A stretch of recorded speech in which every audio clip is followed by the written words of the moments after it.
Di umur berapa kalian tahu bahwa ternyata bulan itu perempuan? Ya, istrinya Pak Lan. Kita sering mendengar tentang bulan terbelah, terbelahnya bulan, dan beberapa orang dengan serta-merta menolak terbelahnya bulan karena katanya para astronom tidak mengkonfirmasi, para saintis tidak menemukan bukti. Oke, saya akan membahasnya, tetapi tentu saja bukan dari sudut pandang sains maupun astronomi, karena saya tidak pandai di bidang itu. Jadi kalau Anda mengharapkan saya membahasnya di bidang itu, silakan tinggalkan video ini, karena saya akan berangkat dari ayat Al-Quran, yaitu surah Al-Qamar atau surat bulan. A'udzu billahi minasyaitonir rajim. Bismillahirrahmanirrahim. Iqtarabatis sa'atu wansyaqqal qamar.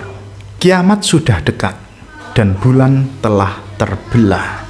Ternyata ada beragam sekali penafsiran ulama menyangkut bulan terbelah ini.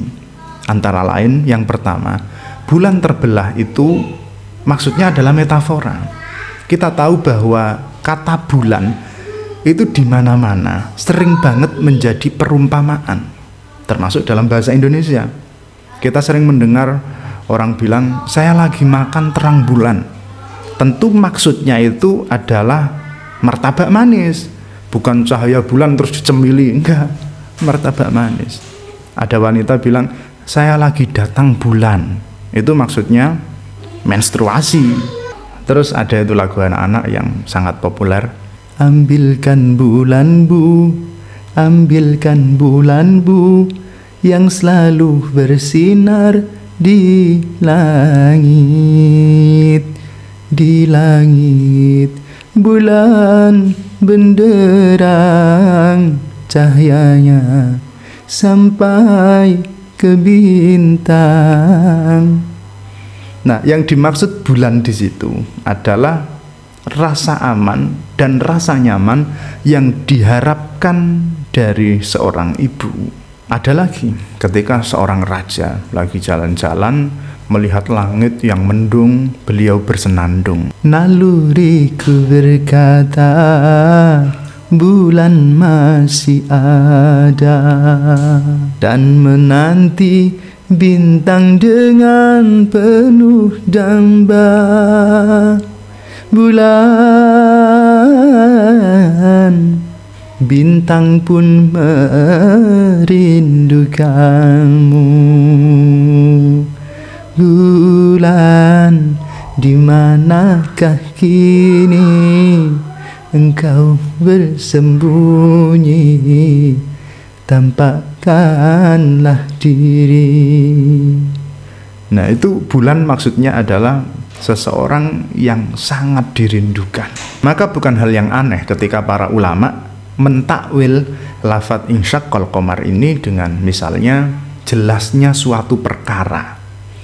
Bulan itu kan jelas, dipandang dengan mata telanjang bisa, tanpa silau, jelas. Nah, sudah jelas dibelah lagi kan, berarti semakin jelas. Sama seperti duren misalnya. Duren itu kalau ujung-ujung durinya kok sudah coklat, berarti sudah matang. Tapi kalau duren itu dibelah, itu semakin jelas kematangannya. Jadi bulan sudah jelas, dibelah berarti semakin jelas. Gitu. Ada juga yang berkata bulan itu mewakili malam, sebagaimana matahari mewakili siang. Yang dimaksud dengan bulan terbelah itu maksudnya ya masuknya waktu siang.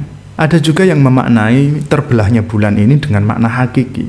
Jadi terbelah ya terbelah, terbagi. Bulan ya bulan, benda langit yang mengitari bumi. Nah, pendapat yang ini masih terbagi lagi menjadi dua pendapat. Yang pertama, terbelahnya bulan yang secara hakiki itu belum terjadi. Terjadinya itu nanti, setelah hari kiamat tiba, yaitu pada tiupan sangkakala yang kedua. Demikian menurut Al-Hasan. Beliau berkata, kalau bulannya memang benar-benar terbelah, maksudnya sudah pernah terbelah, mestinya orang-orang juga melihatnya gitu. Karena apalagi bulan itu kan sebagai tanda. Maksudnya bulan itu dulu itu benar-benar menjadi kalender gitu, kayak misalnya tanggal 15 padang jinglang bulane bunder. Itu kalau pas bulannya bunder itu tanggal berapa, kalau sabit itu tanggal berapa, dan seterusnya dan seterusnya. Nah, kata Al Hasan itu semua orang juga sama gitu, bulannya itu sama, itu ya itu gitu, dan sama-sama itu menjadi tanda, sama-sama itu menjadi kalender. Kemudian pendapat kedua dari pendapat yang mengatakan bahwa terbelahnya bulan adalah ya bulan terbelah secara hakiki. Ini adalah pendapat jumhur, pendapat mayoritas, yaitu yang mengatakan bahwa terbelahnya bulan secara hakiki yang benar-benar terbelah itu sudah pernah terjadi di masa Rasulullah. Jadi itu terjadi di masa Rasulullah, yaitu ketika paman beliau Hamzah bin Abdul Muthalib dengan marah karena penghinaan Abu Jahal terhadap Rasulullah SAW, beliau meminta agar yo ada mukjizat apa gitu loh, biar iman ini semakin mantap. Nah, itu terus bulan terbelah. Mujahid meriwayatkan dari Abu Ma'mar dari Abu Mas'ud, beliau berkata, aku melihat bulan terbelah ketika masih di Mekah sebelum Rasulullah SAW hijrah ke Madinah. Nah, itu yang satu bagian ada di atas Abu Ubais, yang satu bagian ada di atas Suwaidah. Itu kalau nggak salah dua-duanya ada di Suriah, bukan Suriah 12. Terus mereka berkata, rembulannya kena sihir. Nah, itu lalu turun ayat iqtarabatis sa'atu wa syaqqal qamar. Terus ayat berikutnya, wa iyarau ayatan yu'ridu wa yaqulu sihrum mustamir.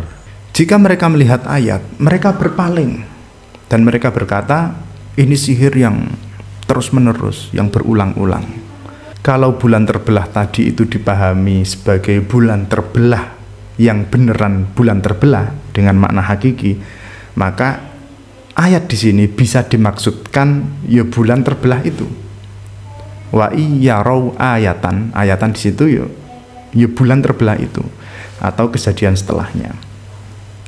Kalau bulan terbelah tadi dimaknai sebagai metafora, maka ayat di sini ya ayat apapun bisa juga dimaknai sebagai bukti yang sudah jelas. Ketika seseorang mendapatkan bukti yang sudah jelas, mereka saat mendapatkan bukti yang sudah jelas, kebenaran sudah nyata di depan mata, mereka berpaling, nggak mau menerimanya, dan mereka bilang, oh ini sihir, ini guna-guna, ini hipnotis, ini cuci otak ini. Oh iya, ada lagi yang memaknai bulan terbelah itu yang bulan kelihatan separuh itu loh. Jadi separuh kelihatan, separuh enggak, yang entah di tanggal berapa itu kan ada loh bulan yang cuma kelihatan separuh. Ada yang kelihatan yang sebelah sininya, terus sini gak kelihatan. Ada yang kelihatan di sebelah sininya, yang sini gak kelihatan. Terus ada juga yang berkata terbelahnya bulan itu maksudnya adalah ya gerhana bulan itu. Kalau menurut kalian gimana?